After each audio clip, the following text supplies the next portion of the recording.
दर्शकवृन्द, आजको यो भिडियो श्रृङ्खलामा म पोखराको फेवा ताल जस्तो एकदम पवित्र तालमा यो एउटा भिडियो बनाउँदैछु। तपाईहरुले यसलाई हेरेर मनोरञ्जन लिनुहुन्छ होला भन्ने आशा लिएको छु।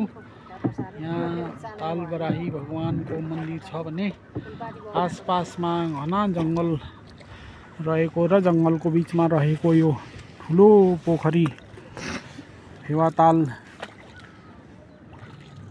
त्यो त बगाएको रहेछ। फेवा ताल भगवानको दर्शन गर्नलाई भनेर हामी यसरी डुङ्गा सयर गरिराखेका छौँ।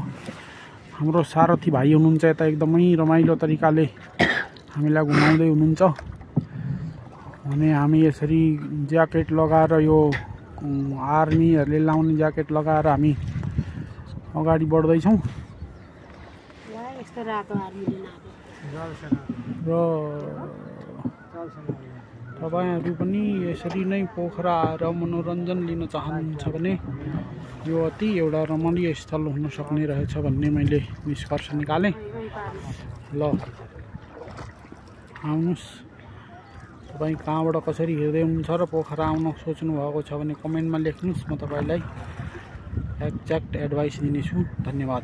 घरै लिएर हिँड्दा हुन्छ, घर एउटा उ परेर छ, एउटा यता रहेछ घर, एउटा यो पनि घरै हो। खै त हो त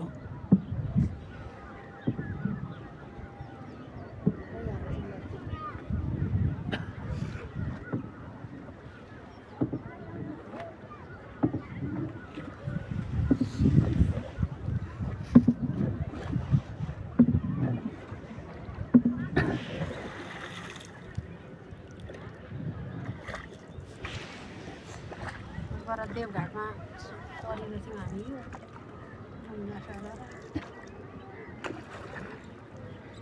ती आफै पो कुदाइ हिँड्दा रहेछन् त। यो घर चाहिँ आफै कुद्छ भाइ? यो घर आफै कुद्छ? तल पेडल हुन्छ, त्यो पेडलले हान्ने। साइकल कस्तो हुन्छ, त्यो साइकल कस्तो गर्ने हिँड्छ।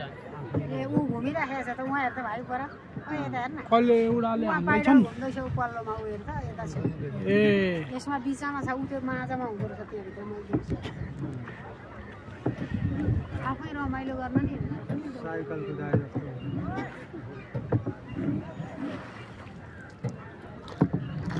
बाबेको केले बनाएको? पानीमा गाडी कुदाउनु थालेछ छैनले, माथि आकाशमा गाडी कुदाउनु थालेछ। माथि नै यो त के आसान हो। त्यो बिचमा ऊ त भाइले उ गर्दैछ नि त, त्यसले विदेशमा यस्तोमा बाइक कुदाउँछन् रुइन रुइन रुइन रुइन रुइन रुइन रुइन पारेर। बोटहरू हुन्छ। यहाँनिर त्यस्तो आउन धेरै वर्ष लाग्छ।